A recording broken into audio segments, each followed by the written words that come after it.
Think about how much we humans just naturally love to play. Uh-huh. It's everywhere, isn't it? Across all cultures, throughout history.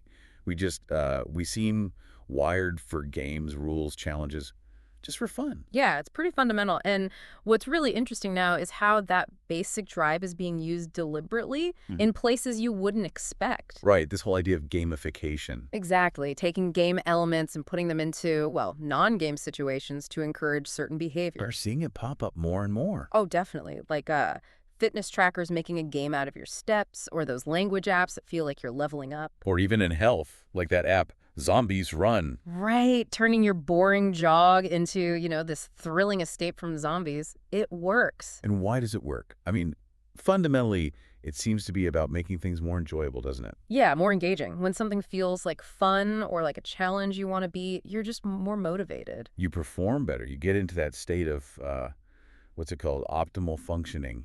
Optimal function, yeah, basically Wow. being fully absorbed and doing your best work or your best run because the framework makes it engaging. And there's some really cool work in this area, like Jane McGonigal's stuff. Oh, absolutely. Her game Super Better is a great example. It shows how adopting this gameful mindset can help people tackle all sorts of things. Like what? Well, building new habits, learning skills, even strengthening relationships or going after big life goals. It's about applying game psychology to real life. Okay, so that brings us nicely to what we're diving into today. We're not just going to talk theory. No. We've got a really fascinating real-world case study, gamification used right inside a university course. Yeah, but just before we jump into Bangor University, it's worth saying this isn't just some, quirky academic experiment. Good boy. Gamification is being used pretty successfully in sustainability initiatives, corporate training, even personal finance apps. It's got broad potential. Okay, duly noted. So Bangor University, what happened there? What's the ground zero situation? Right. So picture this. You're a student, you've signed up for an undergraduate course in behavioral psychology. That's standard stuff. And then you get this message, pretty cryptic, warning about a high risk of infection. Infection? Yeah, and telling you to report to a safe quarantine zone called Pontio Base 5. Okay, that's not standard. That would definitely get my attention. You bet. And it didn't stop there. They show up for the first lecture. Yeah. They're met by actors dressed as military personnel. No way. Yeah, and these actors are insisting on scanning everyone for the supposed infection before they can even get into the lecture theater. Wow.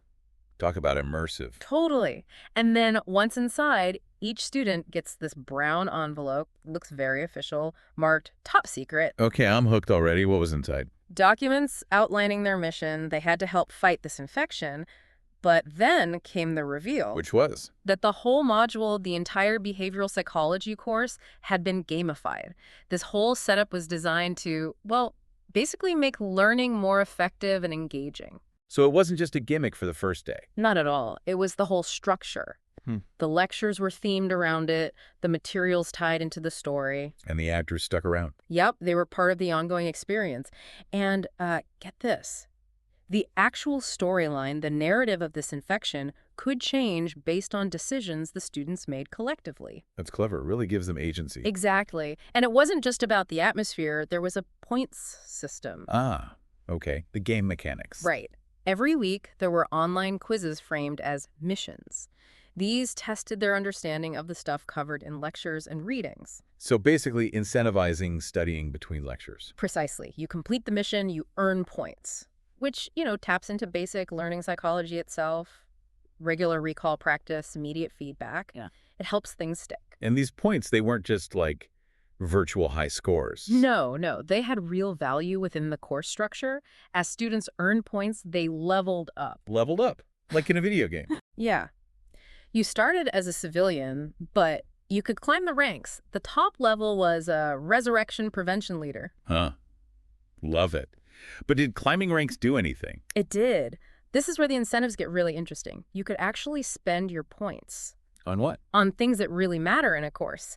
Like, you could pool points with others, maybe, to choose the topic for your next assignment. Seriously? Or even influence what the lecturer would cover in a future session. Okay, that is a powerful incentive. That gives students real skin in the game, influencing their own learning path. Absolutely. It leverages that psychological need for, control and autonomy. That boosts motivation way more than just grades sometimes. So let's talk about the why. Why go to all this trouble? What was the problem they were trying to solve? Well, it's a pretty common issue in universities, right? Students sign up, they intend to do well, they intend to engage deeply. But life gets in the way. Motivation dips. Exactly. There's often this gap. Psychologists call it the intention-action gap. The difference between what we want or plan to do and what we actually, get done. Like planning to go to the gym every day. Or planning to read all the course material before the lecture, yeah. Gamification offers a way to potentially bridge that gap Wow. by making the path clearer, maybe? The rules are explicit, the rewards are immediate. It can make the desired behavior, in this case, studying, feel more achievable and, frankly, more rewarding in the short term. It provides structure and feedback. Right. It kind of clarifies the goals. Education is ultimately about achieving learning objectives, right? Games are great at setting clear goals and rewarding progress towards them. And maybe it makes it less scary, like the fear of failure in a traditional exam setting. That too.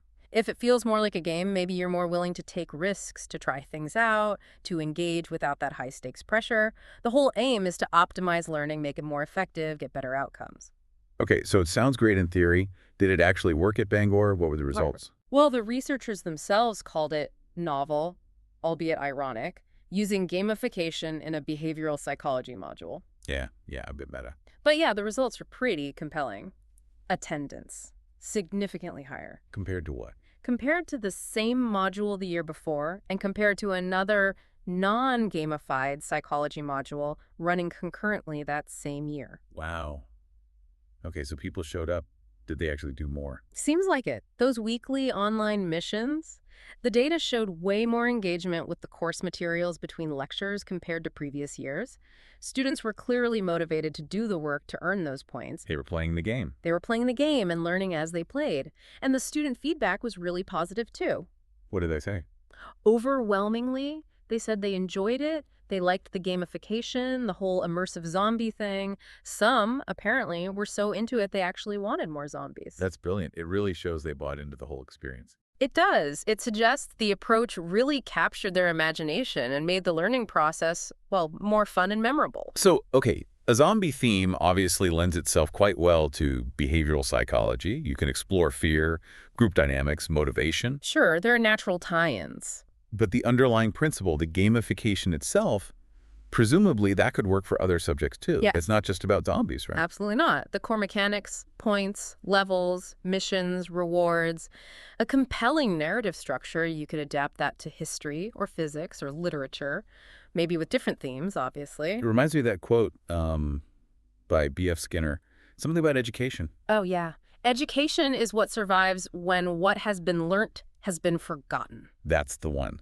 What does that mean in this context? Well, think about it. Years later, will these students remember every single definition from that module? Probably not. But will they remember how they approached problems within the game's rules? How they collaborated, how they used the feedback, how they stayed motivated? That implicit understanding, the how of learning they practiced in the game, that's much more likely to stick. So the game helped them learn how to learn, in a way. Exactly. It wasn't just about absorbing facts. It was about engaging actively, developing skills within a system, understanding cause and effect through the game mechanics. Those are transferable skills. That's the kind of learning that, might actually help you survive future challenges, metaphorical or otherwise. So wrapping this up, the big takeaway from Bangor seems pretty clear. Yeah, I think so. Gamification isn't just a buzzword. When it's done well, like in this example, it can be a really powerful way to get students engaged, keep them motivated, and help them learn more deeply. It makes education feel less like a chore and more like, well, a game worth playing. Right. Which leaves us with something for you, the listener, to think about. Consider those elements we talked about. Clear rules, a narrative that pulls you in, goals you can actually reach, getting rewarded for making progress. How could you maybe apply those game principles to your own life? Yeah, whether it's learning something new, tackling a project at work, or even just a personal goal you've been putting off. Could thinking about it more like a game help you bridge that intention-action gap we mentioned? Could it help you unlock that optimal functioning? It's definitely an interesting thought to play around with.